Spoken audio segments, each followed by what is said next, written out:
Bonjour, bonsoir, je vous retrouve aujourd'hui après avoir nettoyé mon multipote pour le test initial.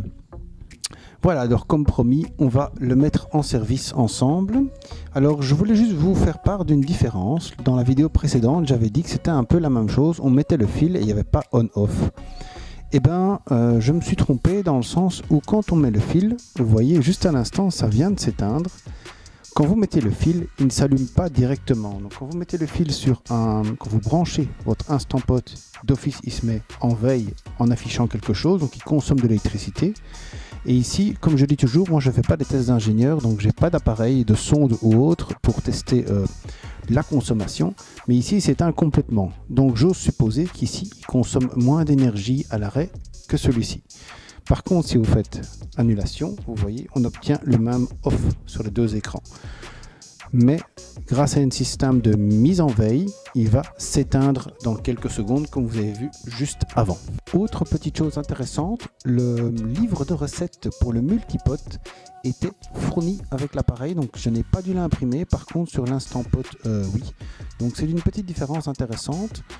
Donc en cherchant le mode d'emploi pour faire des tests de mise en service, et ben voilà, j'ai trouvé ce livre de recettes que je vais regarder et voir si je sais vous faire quelques petites recettes pour alimenter le blog et la chaîne. Donc, à nouveau, avant d'aller plus loin, et très important pour moi, comme je ne suis pas sponsorisé et que j'ai pas de partenaire, j'ai payé 2 appareils.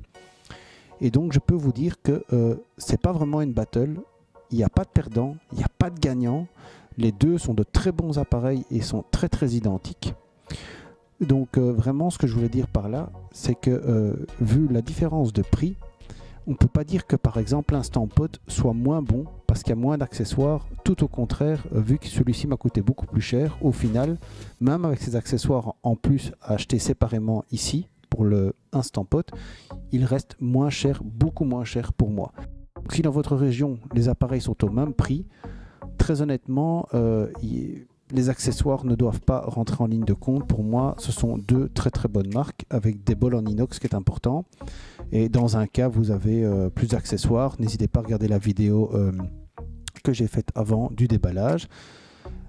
Mais dans l'autre cas, vous avez un modèle qui est beaucoup plus inox. Ici, vous avez un modèle qui semble beaucoup plus plastique. Donc plus d'accessoires mais plastique. Et ici, vous êtes tout en inox. Donc ça paraît quand même plus costaud sur la durée. Un très gros point fort du multipote, c'est que tout est en français. Donc pour un débutant, vous avez une vraie fiche qui vous explique comment faire. Donc étape 1, on a évidemment déballé.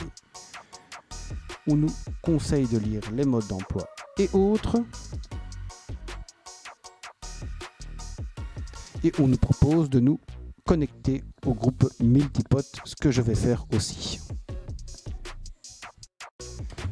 Alors pour le test vapeur ou le test de pré-utilisation, on vous demande donc, grâce à des petits schémas, vous allez vite comprendre, même si vous n'y connaissez rien du tout en autocuiseur comment faire. On vous demande de doser et verser 750 ml d'eau, verrouiller le couvercle, tourner la valve sur 6 lignes. On vous montre bien sur le schéma que la valve doit remonter pour être visible.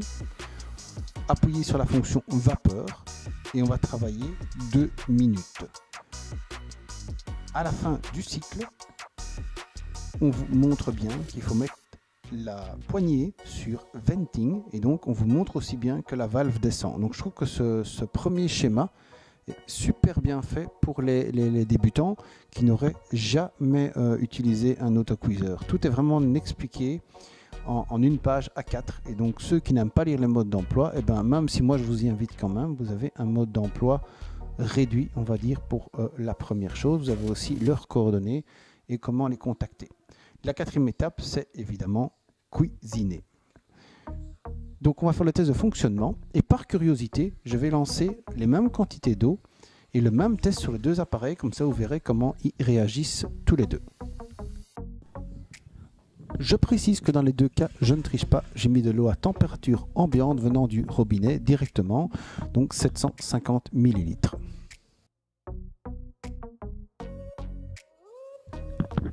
Ce qui est sympa, c'est que quand on a remis le couvercle, l'appareil s'est remis en fonctionnement. Donc dans les deux cas, on va maintenant positionner les poignées sur Sealing, pas Venting. Donc là on est sur Venting, on tourne sur Sealing. Et alors on fait de même sur l'Instant Pot. Venting et on tourne sur Sealing. Donc le test de pré-utilisation appelé test vapeur chez Milty, on va le faire sur les deux en même temps. À nouveau, c'est pas une bagarre, c'est juste par curiosité parce que j'aime bien être curieux, j'aime bien vous renseigner sur le blog, sur Facebook, les forums et autres. Donc comme ça, vous voyez un petit peu comment les deux réagissent. Donc on va essayer de lancer les deux de manière le plus juste possible. Et en même temps, donc je vais déjà programmer le temps sur le Instant Pot, comme ça il va directement avoir le bon temps. Donc Steam, et alors là je vais déjà réduire le temps à 2 minutes. Je fais déjà Cancel, comme ça ils partiront en même temps. Donc ici je vais faire de même, donc vapeur, on va faire moins, très intuitif, c'est la première fois que je l'utilise et pourtant aucune difficulté.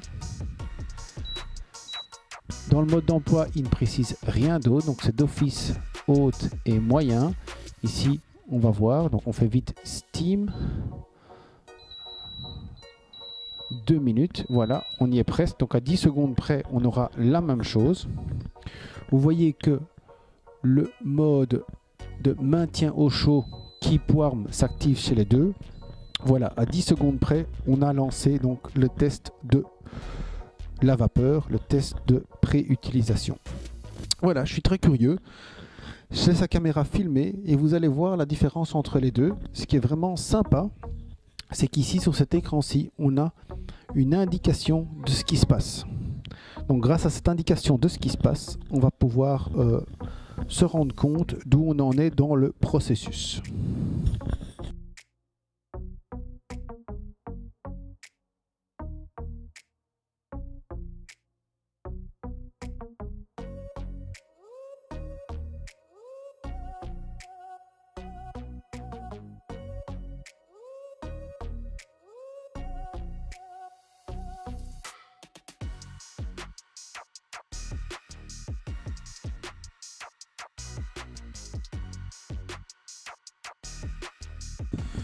Voilà, juste pour votre information, il se fait, je ne sais pas si c'est parce que c'est la première fois qu'ils sont utilisés, mais que malgré les 10 secondes de retard, eh ben, il a récupéré son retard parce qu'en fait, lui, il est déjà en cuisson vapeur. Donc ça veut dire que l'Instant Pot, il se pourrait qu'il soit légèrement plus rapide. Parce qu'ici, on est encore en pré-cuisson. Les deux valves sont complètement soulevées. Je vais essayer de vous faire une photo, vous voyez bien la différence des valves.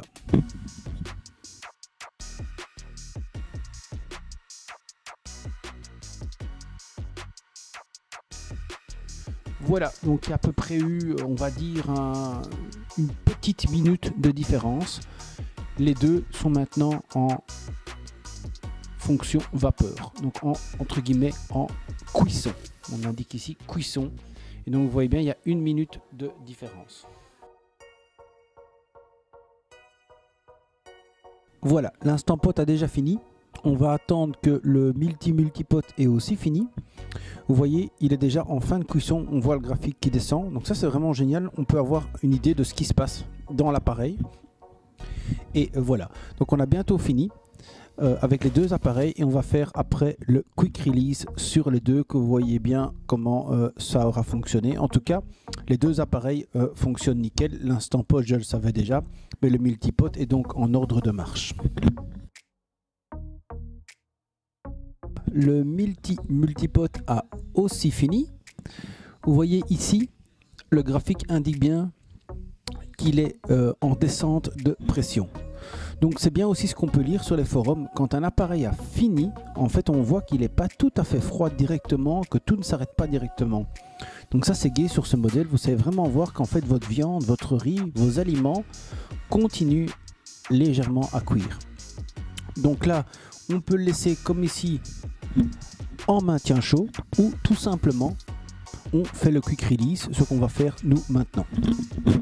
Voilà, comme vous pouvez le voir à l'instant, je vous ai montré donc un zoom sur les deux valves. On voit bien que la valve du multipot est bien plus haute, ce qui lui permet donc de vous donner une meilleure vision, une meilleure approche. Donc même de loin, même sans vous en approcher, vous savez contrôler donc que la valve est en bonne position. Donc ça c'est vraiment super. On voit bien cette valve qui est en haut, donc elle dépasse plus haut que mon doigt. Sur l'instant pot, on voit bien que cette valve est complètement donc à fleur. Donc maintenant on va faire le quick release.